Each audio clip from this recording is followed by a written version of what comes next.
হেল'টিচিছ বা bad breath. Halitosis বা bad breath এটা কমন প্ৰব্লেম হয়, বাট ভেৰি এম্বাৰেছিং ইছ্যু হয়। আমি হোম ৰেমেডিজ কি কৰিব পাৰোঁ? যেনে আমি ধনিয়াৰ পাত ইউজ কৰিব পাৰোঁ। আমি কিবা খোৱাৰ পাছত আপুনি ধনিয়াৰ পাত দুটামান লৈ চুবাই দিয়ক। ধনিয়াৰ পাতত আপোনাৰ ক্ল'ৰ'ফিল থাকে, যিয়ে বেক্টেৰিয়া ধ্বংস কৰে। নেক্সট আপুনি বেকিং ছ'ডা ইউজ কৰিব পাৰে, খোৱা ছ'ডা যিটো কয়। বেকিং ছ'ডা ইউজ কৰিব পাৰে।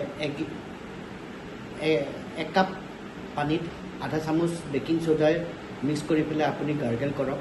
বেকিং ছ'ডাই আপোনাৰ pH লেভেল, মুখৰ যিটো pH লেভেল আছে সেইটো বেলেঞ্চ কৰি ৰাখে, যাৰ কাৰণে বেক্টেৰিয়েল গ্ৰ'থ হ'ব নোৱাৰে। নেমুৰ জুচ, আপুনি এক কাপ নেমুৰ জুচ বনাই লওক। ব্ৰাছ কৰাৰ আগত আপুনি মুখখন গাৰ্গেল কৰক নেমুৰ জুচেৰে, আৰু তাৰপিছত আপুনি ব্ৰাছ কৰি ল'ব পাৰে।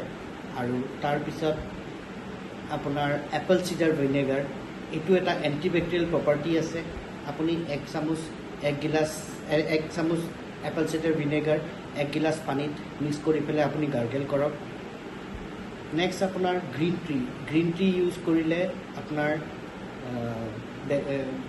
গ্ৰীণ টি এণ্টি অক্সিডেণ্ট হয়, আৰু আপোনাৰ সদায় গ্ৰীণ টি আপুনি যদি খায় তেতিয়াহ'লে আপোনাৰ মুখৰ বেডটো নোহোৱা হয়। আৰু লাষ্টলি আপোনাৰ stay hydrate, drink plenty of water, খুব পানী খাব। আপুনি পানী বেছি খালে আপোনাৰ মুখখন মইষ্ট হৈ থাকে, ড্ৰাই হৈ নাযায়, যিটো কাৰণে আপোনাৰ মুখৰ পৰা বেয়া স্মেল নাহে।